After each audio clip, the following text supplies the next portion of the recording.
en el país. Me refiero a lo que ocurre en el agro, en la zona rural del Ecuador. Estamos asistiendo a un momento de transición y a partir del 24 de mayo empieza ya un periodo completo de gestión gubernamental de Daniel Noboa. Es bueno entonces a esta hora hacer un análisis de lo que ocurre en el sector agropecuario y particularmente los desafíos, los retos, las exigencias que tiene esta zona, la zona rural del país, para enfrentar importantes tareas, como aquella que hace relación a la exportación fundamentalmente, que podría ser un rubro significativo para traer divisas y mantener la dolarización. Habrá que señalar un punto de partida que creo que es pertinente para efectos del diálogo, y es que a partir de este año la relación y el acuerdo comercial que hay con China permite o abre la puerta para el ingreso de leche y quesos de Ecuador. La noticia se publica en primicias y dice lo siguiente: aunque Ecuador tiene un acuerdo comercial con China, muchos productos alimenticios como los lácteos requieren de la aprobación de protocolos fitosanitarios para ingresar al gigante asiático. Pero a esta hora, atendiendo estas exigencias, ya se puede exportar productos lácteos como hemos señalado. Está con nosotros en un enlace Zoom los siguientes invitados: el ingeniero Leonardo Escobar, ex ministro de Agricultura y conocedor justamente del tema que vamos a tratar. Y nos acompaña también Rodrigo Gómez de la Torre, experto ganadero y vinculado al agro desde hace muchísimos años. Vamos entonces a analizar lo que ocurre con el sector agropecuario con Leonardo Escobar y Rodrigo Gómez de la Torre. Y quiero empezar con Rodrigo para pedirle su apreciación en vista a su vinculación con el sector lechero de la sierra. ¿Cuál es la opinión, cuál es el criterio, qué expectativa podemos tener del mercado chino, Rodrigo, en temas de lácteos? Buenas tardes. Estimado Andrés, muy buenas tardes con Leonardo y grato con todos quienes nos están siguiendo a través de las redes y la radio. A ver, el día de hoy se publicó esta noticia y obviamente es una noticia esperanzadora.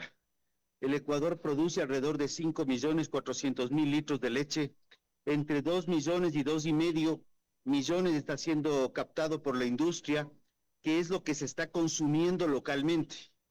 Hay un pequeño margen que sí se exporta, y hay un par de empresas que están exportando cantidades menores. ¿Qué hace que tengamos más mercado? Más mercado es más consumidores, es utilizar de mejor manera la capacidad instalada de las industrias.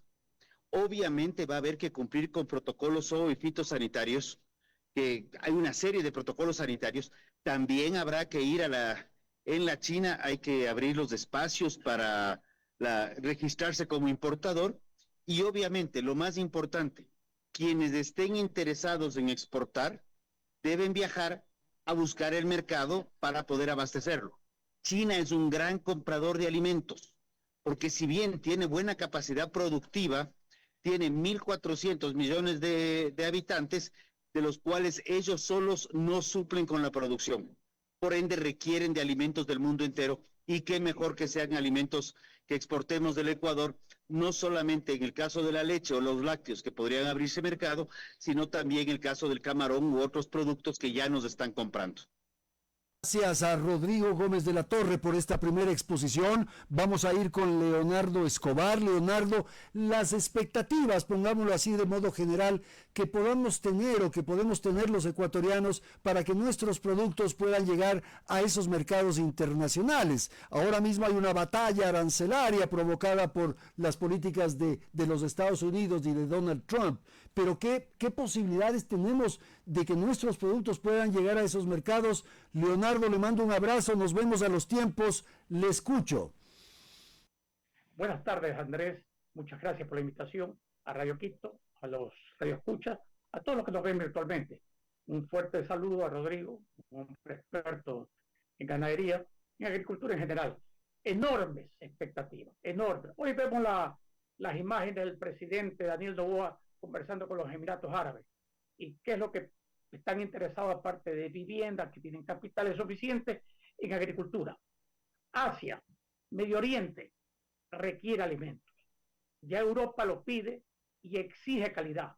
Estados Unidos exige orgánicos. Ecuador debe ser el granero de América del mundo. Demostraciones las tenemos. Somos los primeros en calidad y cantidad en camarón en el mundo. El candidato a presidente de la República, Galo Plaza Lazo, en 1948 dijo: si llego a la presidencia, haré que el Ecuador de puesto 28 pase a ser el primer productor en calidad y cantidad. Llegó a ser Galo Plaza Lazo presidente, nombró al ministro Clemente Jerome Naburo, que más tarde fue presidente de la República, y pasó en el año 50 Ecuador a ser el primer productor de banano en el mundo de calidad y cantidad. ¿Por qué nombró a Galo Plaza? Porque después de haber estudiado mi carrera 2 años en Babahoyo y haber culminado en Europa y hacer sacar todos mis diplomados en Europa, le tuve la oportunidad de vender y trabajar con el señor Galo Plaza Lazo en la hacienda de él el primer sistema de riego de pivotes centrales en el Ecuador. Conozco de ganadería, conozco de productos lácteos, conozco grandes ciudadanos que se dedican a esto desde pequeñitos, medianos y grandes. Tenemos un ejemplo. Hablamos de China. Solamente en arroz ellos tienen el déficit del 5%. 5% de 1.400 millones son 70 millones de ciudadanos chinos. Ecuador tiene 18 millones. Ahí están consumidores. Ejemplo, Uruguay exporta 500 millones de dólares en arroz. No comen arroz. Ecuador tiene la cuenca baja del Daule. Empezamos por Guayaquil, Nobol, llegamos al Empalme, llegamos a Manabí, la provincia de Los Ríos, y tuvimos déficit en el gobierno del presidente Lazo y nos vimos obligados a importar 15.000 toneladas. Tenemos las mejores flores del mundo, tenemos el mejor brócoli del mundo, 52 semanas al año, tenemos una de las mejores quinoa del mundo. El Congreso Mundial de la Quinoa se hace este año, el mes de junio, en Cañara. He visitado 5 veces por los organizadores. El Congreso Mundial del Ganado Cebú se hace en Chone. Mire usted, Andrés, esta sería una fuente que el gobierno, con el Ministerio de Turismo, Ministerio de Agricultura, Ministerio de Educación, Cancillería, Ecuador fuera país sede de los congresos mundiales de productos exquisitos, el mejor cacao del mundo, el mejor brócoli del mundo, camarón, la mejor balsa del mundo. Estamos exportando 675 millones de dólares en maderas útiles. Tenemos café de especialidades. Hemos organizado con Anecafé. Pekín nos pide organizar la Taza Dorada Internacional. 2 años llevamos haciéndolo en Estados Unidos, un éxito rotundo. Se vende desde $30 la libra de café selecto, hasta $100 la libra. Mire usted las riquezas, Andrés, qué gusto me da que toque agricultura, porque lo digo con el mayor respeto y consideraciones, la agricultura, la ganadería, es la columna vertebral del Ecuador. Suben los rubros del petróleo y la minería de los 3 meses, de enero, febrero y marzo, suban 2.700 millones. Suben los rubros solo de cacao, de los 3 meses, 950 millones. Le suma el banano, le suma el camarón, estamos cerca de los 4.000 millones. En honor al tiempo, con esa cifra, y continuamos, mi querido Andrés. Muchísimas gracias a Leonardo Escobar, exministro de Agricultura. Sin duda, esta exposición de Leonardo nos pone optimistas. Tenemos una opción enorme para producir, para generar con todos estos elementos que nos acaba de señalar. Pero entonces la pregunta, Rodrigo, es con esta bendición que tenemos de tierra, de geografía, ¿qué está ocurriendo en el agro, en el campo, para que no podamos alcanzar estos afanes que han sido tan claramente señalados por Leonardo Escobar? ¿Qué está pasando? ¿Dónde está el problema? Rodrigo Gómez de la Torre. A ver, yo creo que hay que analizar algunos aspectos. El primer aspecto, reconocer que la agricultura tiene un socio estratégico, si cabe el término, que se llama clima. Y este socio estratégico que se llama clima es medio caprichoso a veces, entonces nos da unos soles caniculares que nos agotan y nos da unos aguaceros torrenciales que nos inundan. Ahora, si ya sabemos que este socio está ahí y que es el único sector que tiene este socio de manera tan presente, pues hay que darle al sector cierto espacio de trabajo. ¿A qué voy? Dejen de complicarle tanto con trámites, trabas de impuestos, porque en los últimos años han habido impuestos, inclusive direccionados al agro, que lo ahorcan completamente. Entonces, ahora que se está hablando de ver cómo financiar ciertos temas, porque el ingreso petrolero ha bajado, por favor, al agro sí, no lo ahorquen, que creo que ya es bastante, porque a pesar de todo, el agro ha representado más de 24 mil millones de dólares del año pasado, y es el único sector que tiene un crecimiento sostenido desde hace más de 10 años. Y un año que fue muy interesante, que fue el año de pandemia, cuando el mundo entero se complicó, donde hubieron problemas de transporte, hubieron problemas de contenedores, hubieron problemas de confinamientos en el planeta. Los ministros de Agricultura y Comercio Exterior decidieron armar los corredores logísticos y decirle al sector productor, agroexportador, vean cholitos, ustedes vean cómo salvan los muebles. Nosotros les damos estas herramientas, les molestamos lo menos posible y vean cómo hacen. ¿Qué pasó? Ese año tuvimos un crecimiento adicional de otro 6% y crecimos en el 20, un 13% en agroexportaciones. Ahora, ¿qué hay que hacer? Y en esto ya habíamos conversado con Leonardo, y creo que hay que trabajar mucho en capacitación y educación, no solamente en términos de las formas de producción, sino fundamentalmente también en lo que se llaman habilidades blandas, manejo de costos, entrar a ver cómo somos más competitivos y más productivos. Productividad implica producir mayor cantidad con el mismo recurso de área, particularmente. Y yo creo que en eso el Ecuador todavía está un poco quedado, y si nosotros regresamos a ver al Perú, lo que ha hecho Perú en los últimos 25 años es digno de sacarse el sombrero. Y lo que ha hecho el Perú es 100% inversión y esfuerzo del sector privado. Más bien el gobierno ha estado distante y lo que ha hecho es darle reglas claras y ustedes vean cómo salen adelante. Inclusive las tasas de crédito son tasas de crédito del sector privado. Obviamente, Perú no tiene un código orgánico monetario y financiero, Perú no tiene un impuesto a la salida de divisas, Perú no tiene un vaivén de que le prestemos del Banco Central, lo que se hizo en algún momento, sacarle recursos al Banco Central, plata de los ecuatorianos para financiar obra pública. Gracias, Rodrigo, y voy a dar la palabra inmediatamente a Leonardo Escobar. Esto que acabamos de escuchar me parece fundamental, porque lo que quiero plantear a continuación es los esfuerzos, las tareas y las acciones que debe llevar adelante el gobierno de Daniel Noboa a partir del 24 de mayo. Esto que ha dicho Rodrigo, que es necesario capacitación y educación en el agro, en la zona rural. Quizás podríamos resumir ese planteamiento con una palabra. Tenemos que profesionalizar el trabajo en el campo. Leonardo, por favor.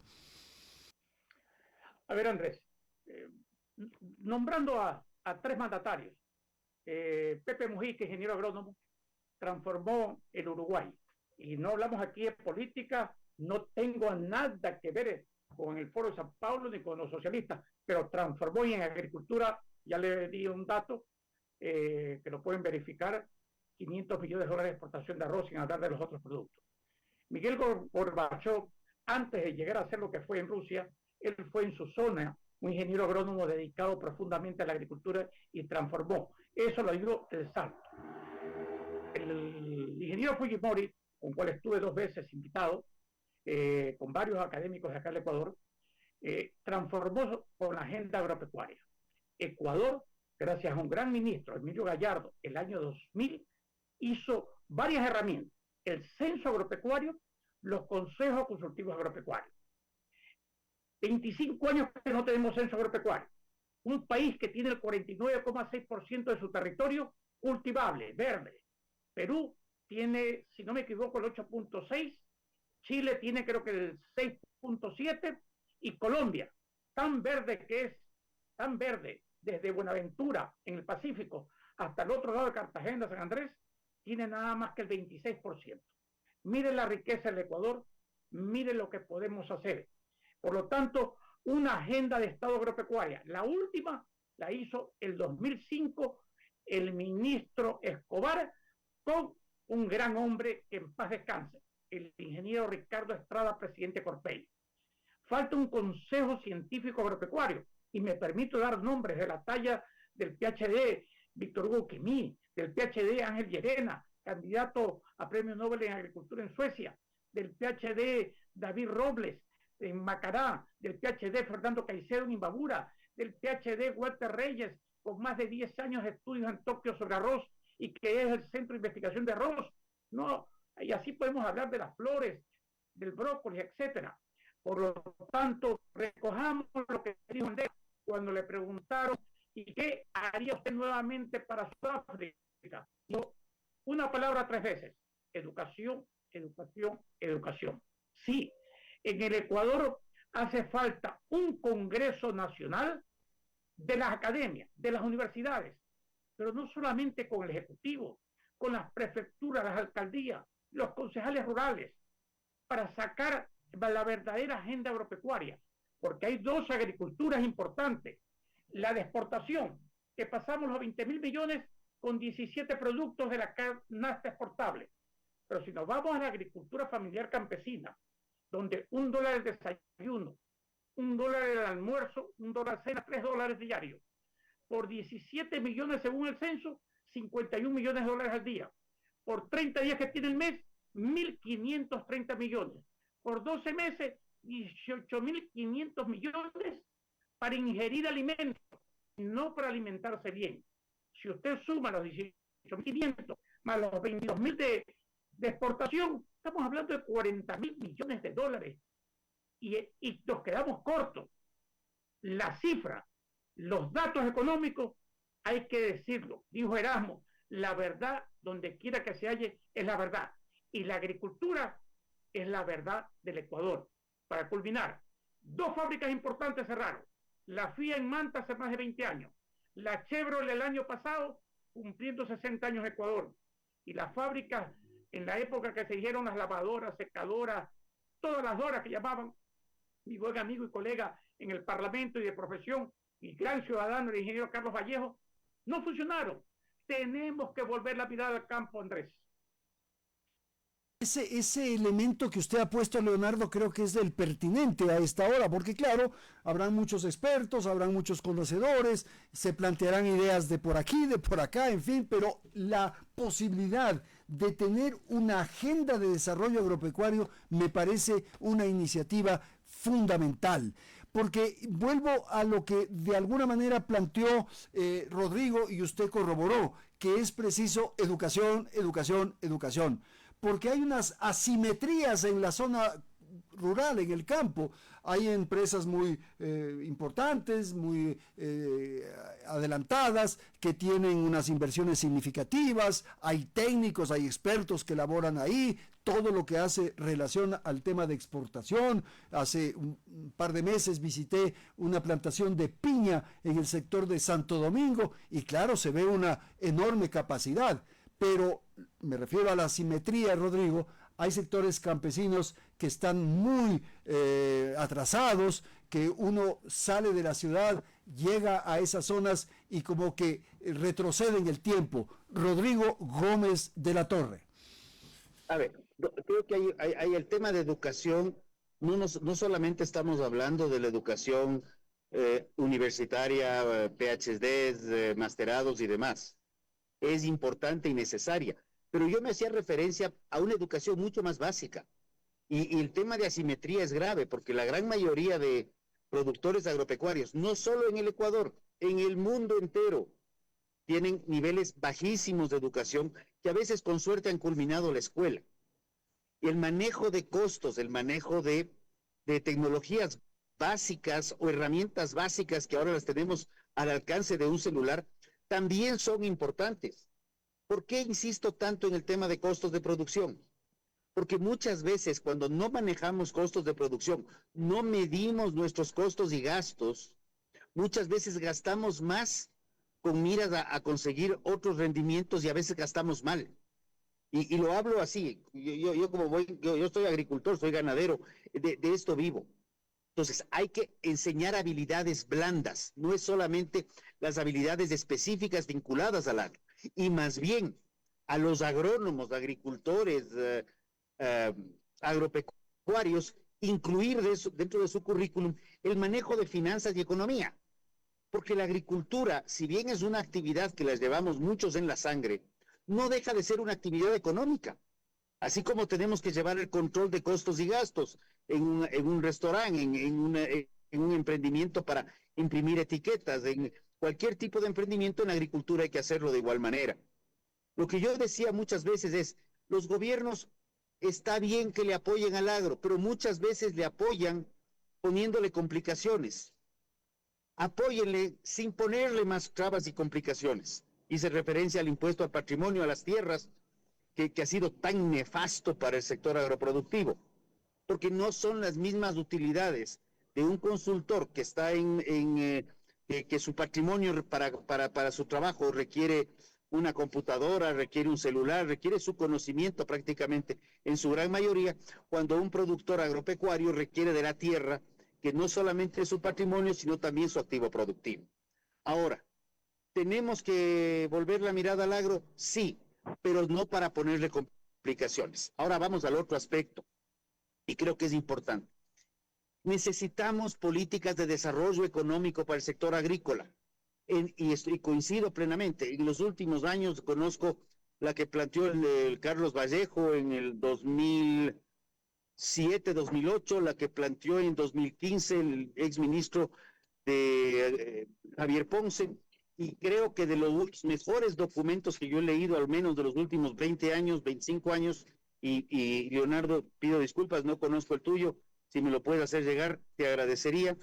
Está la política agropecuaria que planteó el ministro Lasso en el gobierno de Lenin.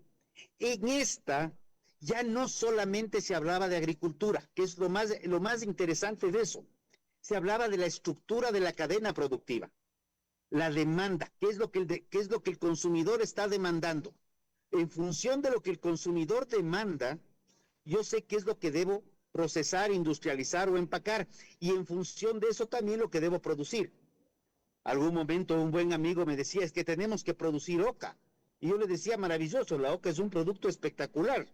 Lo que tenemos que hacer antes de sembrar la primera oca es enseñar a la gente a consumir la oca.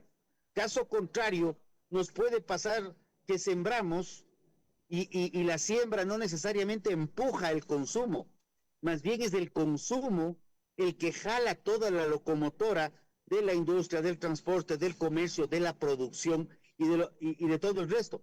Lo que nos pasó, y un buen ejemplo es lo que nos pasó en la plena pandemia, que estábamos muy tranquilos en cierta medida con el mercado de camarón en la China, y claro, eran 3.600 millones de dólares al año en camarón, pero resultó que con la pandemia todos los procesos de China se modificaron, se cambiaron, el año nuevo chino se complicó, y los productores de camarón, en lugar de ver cómo el Estado les metía mano y les ayudaba, entre comillas, y por eso hablo de meterles la mano, se fueron a buscar mercados en otros lados y se dieron cuenta que Estados Unidos era un gran mercado que también tenían que apuntalar.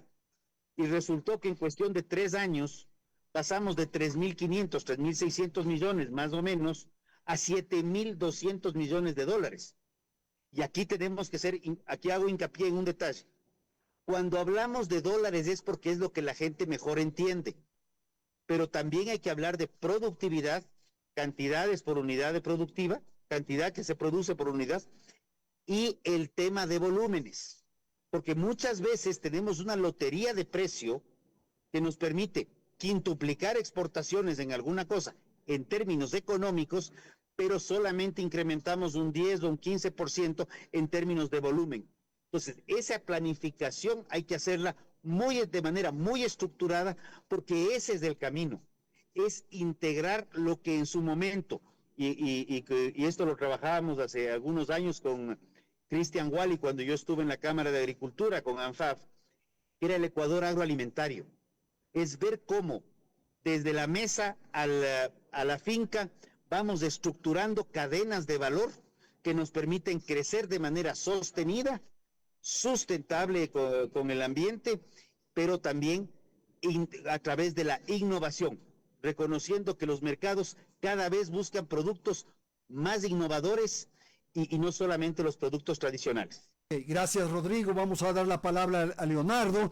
El tema inicial que planteó Rodrigo me parece interesante en el sentido de que hay que darles habilidades, capacidades a los campesinos, digamos, a quienes tienen su pequeña finca, y lo fundamental es tener habilidades, por ejemplo, para una contabilidad básica, de modo que puedan establecer sus precios, saber los ingresos, los egresos, o sea, lo básico, lo básico.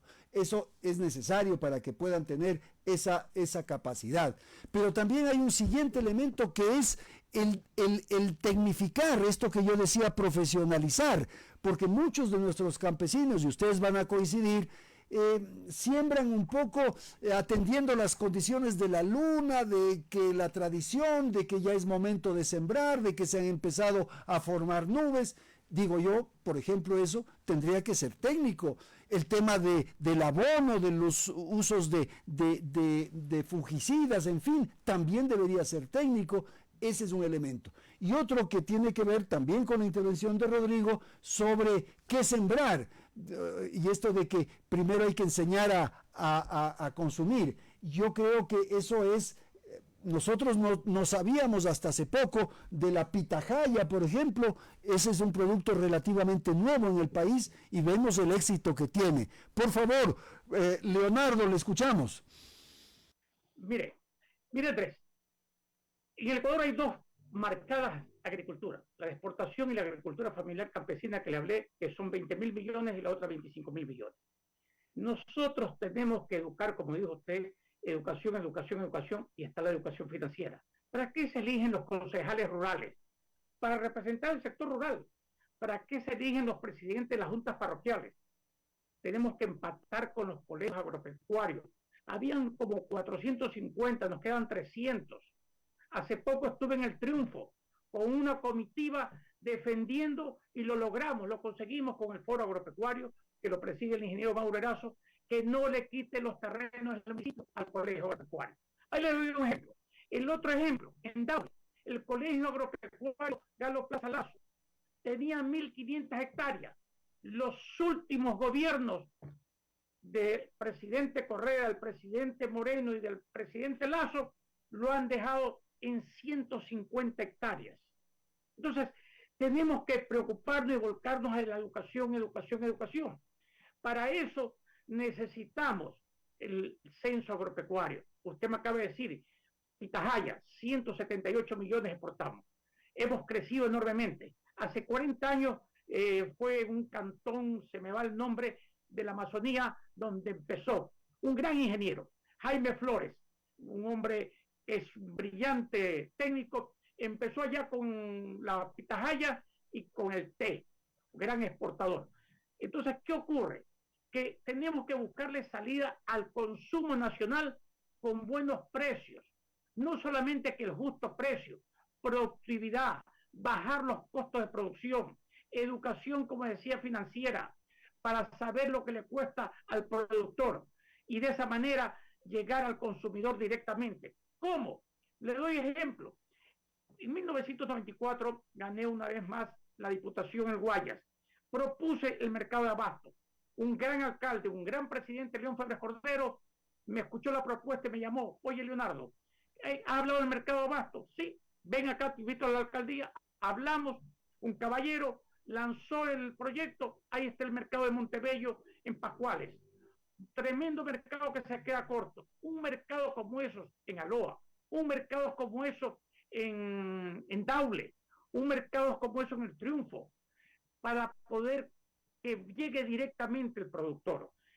Fernando Guerrero, un gran alcalde de Riobamba, un gran legislador, hizo un mercado de abastos y me invitó a la inauguración cuando era ministro. Lo hicimos en conjunto. ¿Por qué?